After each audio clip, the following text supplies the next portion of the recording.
नमस्कार दोस्तों, मैं हूं परविंदर सैनी। दोस्तों, आज हमारे साथ भारतीय जनता पार्टी के राज्यसभा सांसद रामचंद्र जांगड़ा जी हैं और उनसे बातचीत करेंगे इस वक्त जो हरियाणा में जो हालात बने हुए हैं। एमपी साहब, आपसे जानना चाहूँगा, जिस तरीके से अगर हम बात करें, हरियाणा की बात करें या प्रदेश की बात करें, इस वक्त एक ही आवाज़ गूंज रही है कि चुनाव आयोग में धांधली हो रही है, चुनाव आयोग चोर है।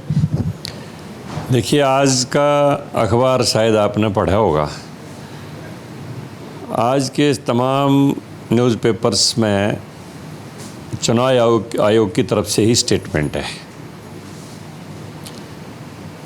उसमें क्लियरली ये लिखा हुआ है कि स्पेशल इन्वेस्टिगेशन SIR जिसकी आप बात कर रहे हैं वो जनता के हित में है।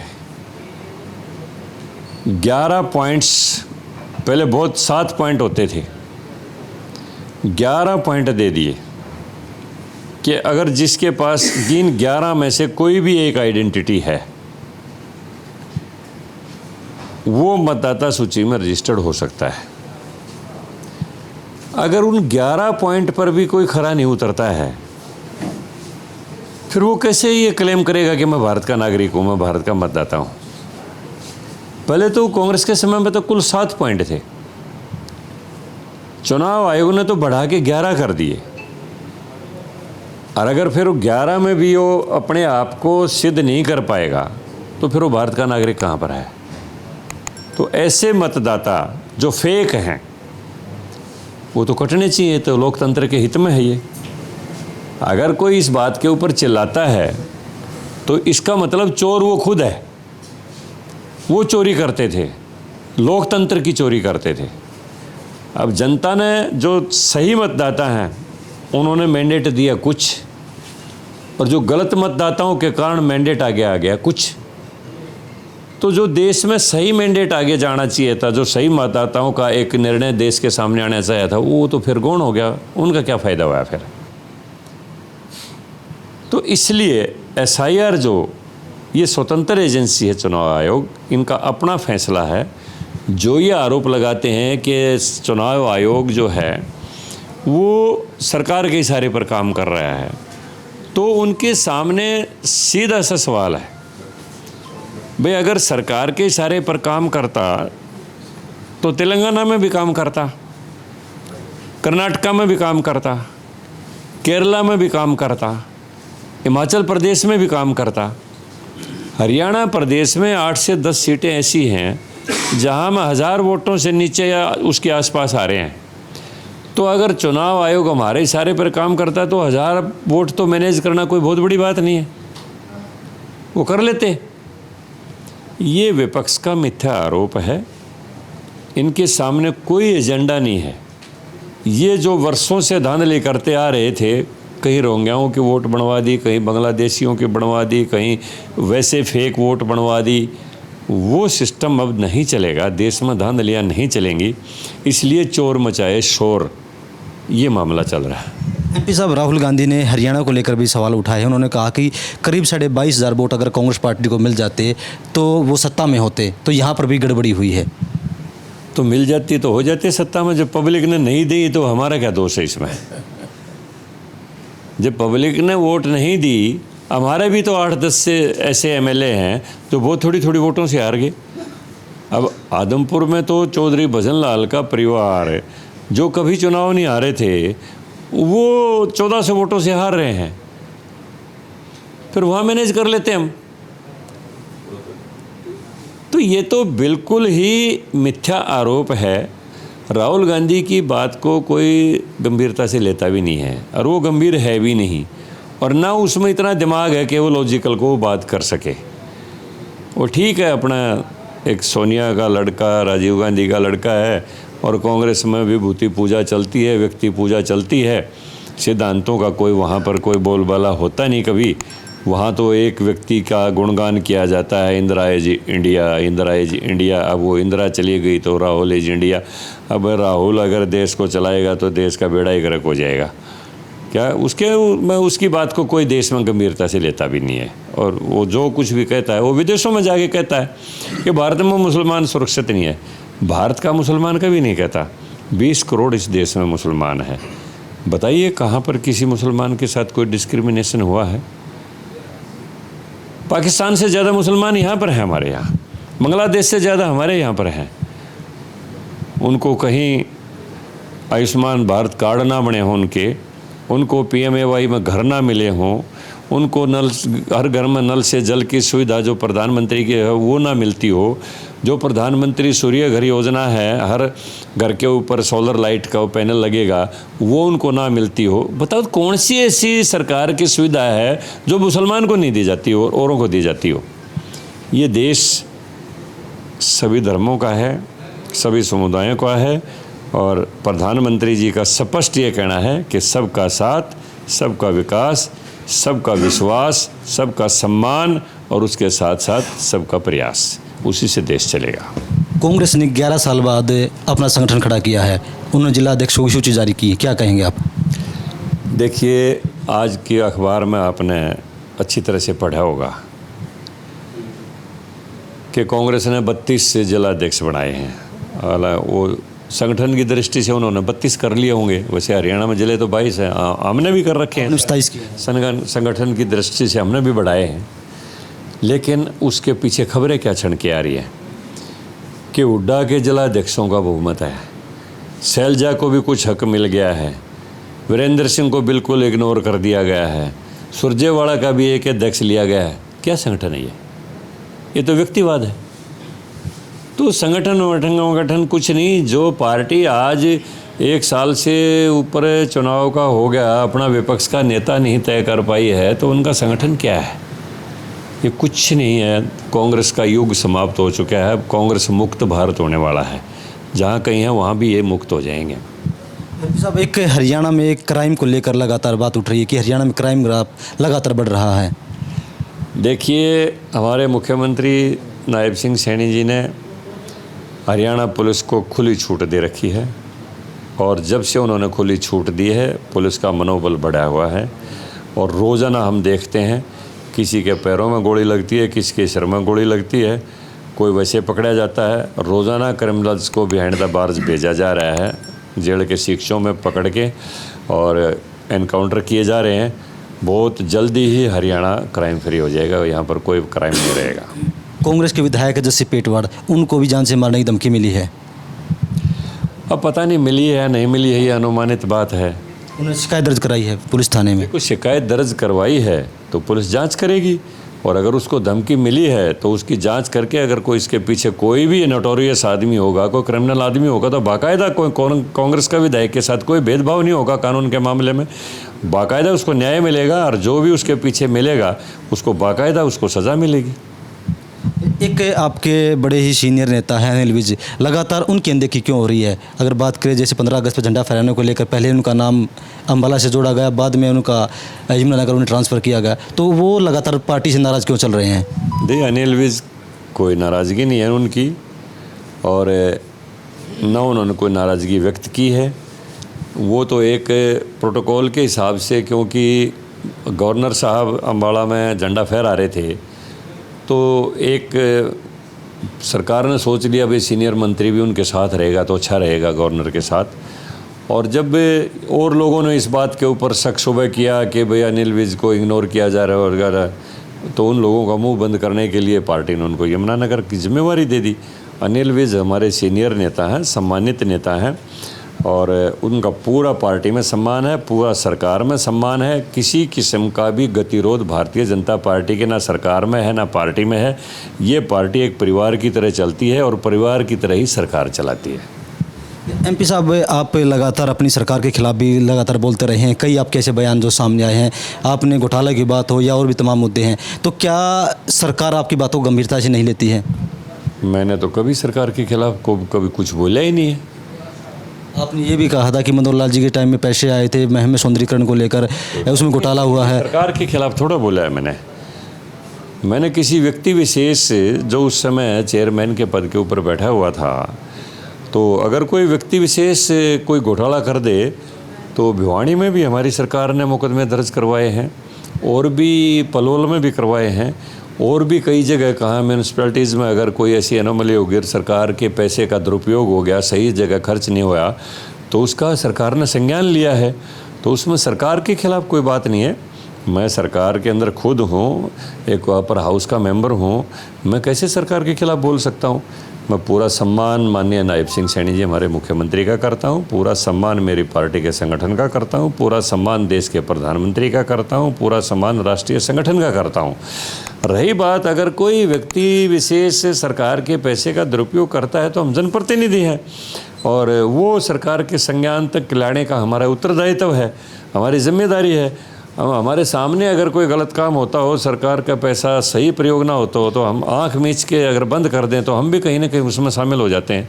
तो वो बात तो मैं हमेशा उठाता रहा हूँ और बाकी मेरी सरकार के प्रति मेरी क्रेडिबिलिटी को कोई चैलेंज नहीं कर सकता है।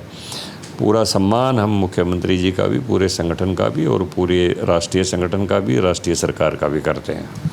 एमपी साहब दिग्विजय चौटाला ने कहा है कि नायब सैनी अब तक के सबसे कमज़ोर सीएम है, डम्मी सीएम है वो। बात यह है, नायब सैनी जी जेंटल आदमी हैं, हर आदमी की बात सुनते हैं, उसके ऊपर फॉलो अप एक्शन लेते हैं, सबसे प्यार से बात करते हैं। अब जो आदमी जिनकी सरकार में जेलों में बैठ के और फिरौतियों के रैकेट चलाए गए, वहाँ उनको संरक्षण दिया गया, एसी लगा के उनको बैठाया गया और पूरी तरह से भ्रष्टाचार का और आतंकवाद का और नेपोटिज्म का, भाई भतीजे का और परिवारवाद का जहाँ बोलबाला रहा है, उन आदमियों को नायब सिंह सैनी जी के व्यक्तित्व के ऊपर उंगली उठाने का कोई अधिकार नहीं है, ना उनको कोई गंभीरता से लेता है। नायब सिंह सैनी जी हरियाणा में मैं तो ये कहूँगा कि अब तक के सबसे जेंटल, सबसे शरीफ और सबसे जनता के लोकप्रिय मुख्यमंत्री हैं। एमपी साहब आपके कई पार्टियों में रह चुके हैं, आपने कई जगह से चुनाव भी लड़े हैं, तो अगर देखा जाए तो अब तक आप सबसे पावरफुल सीएम कहें या लोकप्रिय सीएम किसे मानते हैं? देखिए, बात यह है, अपनी अपनी जगह हर आदमी ने अच्छा काम करने की कोशिश की है, लेकिन जहाँ तक हरियाणा के डेवलपमेंट का मामला है उसमें चौधरी बंसी लाल ने सबसे ज़्यादा प्रयास किए हैं। हरियाणा में जो पिछला एक सड़ा गला सिस्टम था, उस सिस्टम को बदलने के लिए, व्यवस्था को बदलने के लिए सबसे ज़्यादा प्रयास किए हैं तो वो मनोहर लाल जी ने किए हैं। और अब बंसी लाल जी की तरह विकास और मनोहर लाल जी की तरह ट्रांसपेरेंसी, और जैसे आपने देखा होगा कि मुख्यमंत्री जी ने जो कहा था कि हम शपथ लेते ही 25,000 नौजवानों को नौकरी देंगे, ऐसे ऐसे घर जिन्होंने कभी बीजेपी की वोट नहीं दी, जिनके घर में कोई बीजेपी का समर्थक नहीं, उनके घरों में भी नियुक्ति पत्र गए हैं। तो पूरी एक बेहतरीन जो प्रणाली होती है उस तरीके से अब नायब सिंह सैनी जी सरकार चला रहे हैं। सतपाल मलिक जी को एक राजनीतिक सम्मान जो है वो नहीं मिला है, तो इस पर लगातार सवाल उठ रहे हैं कि आखिरकार बीजेपी से ऐसी क्या बेरुखी हुई कि उन्हें जो है मरने के बाद भी राजकीय सम्मान नहीं मिला? देखिए, भारतीय जनता पार्टी ने तो सम्मान देने में कोई कमी छोड़ी नहीं। जम्मू कश्मीर जैसे एक बहुत ही, जिसको कह सकते हैं कि उन दिनों में नाजुक हालत थी, आज तो धारा 370 टूटने के बाद जम्मू कश्मीर में बहुत बड़ी शांति है, सिवाय एक पहलगाम में ये घटना हुई है, वरना सबसे ज़्यादा पर्यटक पिछले 2-3 साल में गए हैं।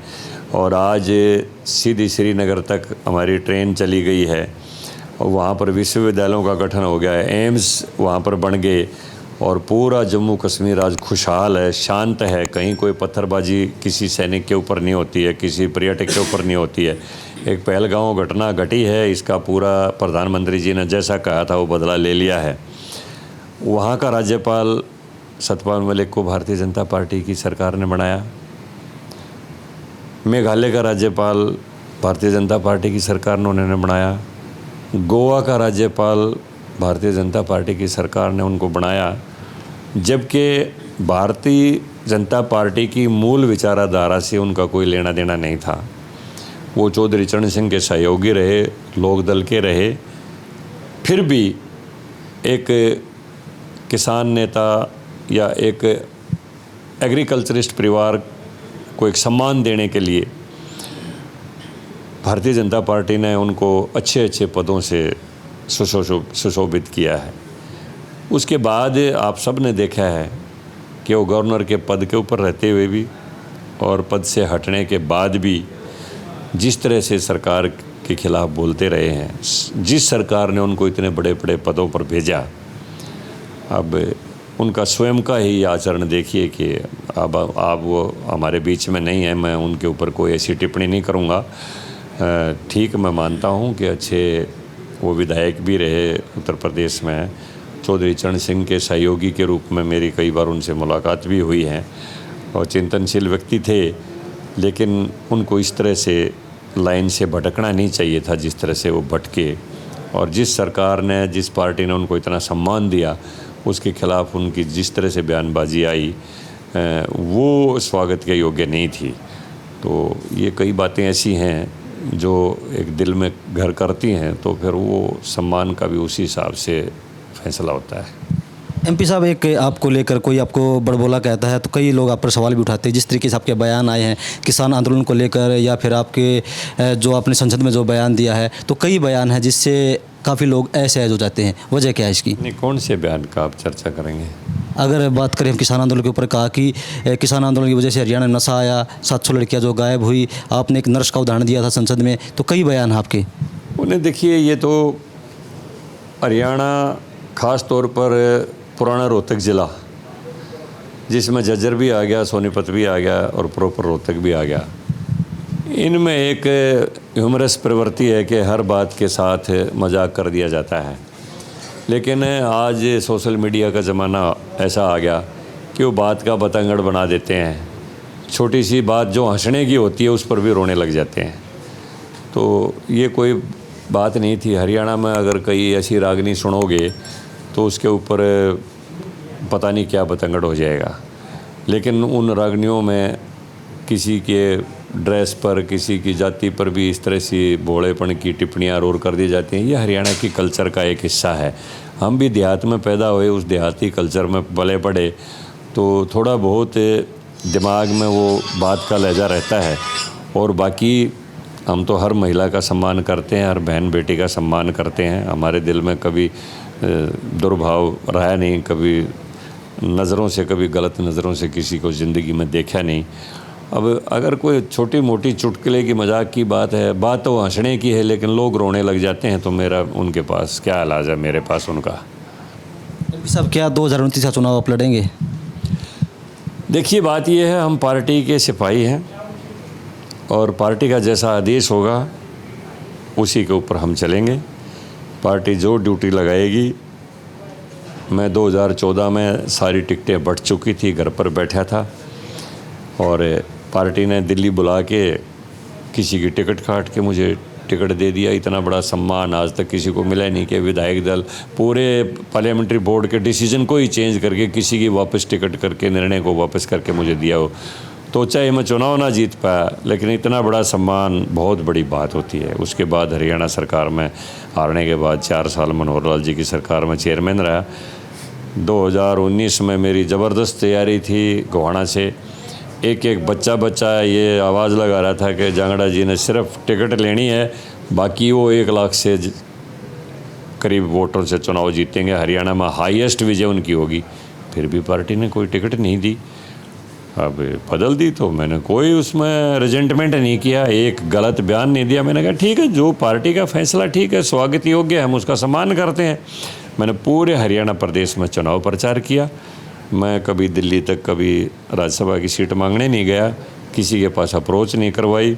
घर बैठे आधी रात को मनोहर लाल जी का फ़ोन आ गया 2020 में कि आपको राज्यसभा के लिए चुनाव में पार्टी की तरफ से कैंडिडेट के रूप में सिलेक्ट कर लिया गया है, तो मोस्ट वेलकम। अब मैं पार्टी का अपर हाउस का मेंबर हूँ, 5.25 साल से ऊपर मुझे हो चुके हैं। अप्रैल 2026 तक मैं हूँ। आगे जो पार्टी फैसला करेगी वही हमारे सिर माथे है। हम तो पार्टी के अनुशासित सिपाही। आप मुहिम से तैयारी कर रहे हैं अब? मैंने जैसा बताया आपको, मैंने गोहाना से भी चुनाव लड़ा है, महम से भी चुनाव लड़ा है, मैंने सफ़ेदों से भी चुनाव लड़ा है, मैंने करनाल से एमपी का भी चुनाव लड़ा है। और मैं कभी तैयारी कहीं की नहीं करता। मुझे पार्टी जो आदेश देगी उसी के ऊपर मैं चलता हूँ। मैं पूरे प्रदेश में अपना संगठन बना के रखता हूँ। जहाँ भी गरीब आदमी के ऊपर कोई एट्रोसिटी होती है मैं ये नहीं देखता ये मेरा हल्के का बाहर का है, महम के बाहर का है। मैं वहीं पर जाके तत्परता से उस आदमी की मदद करता हूँ, उसकी दिक्कत को हल करता हूँ। इसलिए मैं अपने आप को पूरे प्रदेश का मानता हूँ, और केवल प्रदेश का नहीं। आज सांसद के नाते अगर आपको ऐसे उदाहरण दे दूँगा मैं, मेरे पास उत्तर प्रदेश से भी, बिहार से भी लोग समस्या लेके आ जाते हैं। ओबीसी के लोग, उनको पता है यही एक आदमी हमारी बात सुन लेगा, और मैं बाकायदा वहाँ की सरकार से, वहाँ के अधिकारियों से बात करके उन आदमियों को न्याय दिलवाता हूँ, चाहे वो बिहार का है, चाहे उत्तर प्रदेश का है, चाहे उत्तराखंड का, कहीं का भी है। मेरा कहने का मतलब ये है कि मैं अपर हाउस का मेंबर होने के नाते पूरे देश के गरीब लोगों के मदद के लिए आधी रात को भी मेरे दरवाजे खुले रहते हैं। तो इसलिए मेरा कोई मुहिम से तैयारी करने का और का वो इरादा नहीं है। पार्टी जहाँ से जो आदेश देगी, जैसे करेगी, वही होगा। तो सुना दोस्तों आपने, जो राज्यसभा सांसद है रामचंद्र जांगड़ा जी ने साफ तौर से यही कहना है कि 2029 में पार्टी जो भी आदेश करेगी वो उस पर खरा उतरेंगे। एमपी साहब, हमसे बातचीत करने के लिए आपका बहुत बहुत धन्यवाद। धन्यवाद।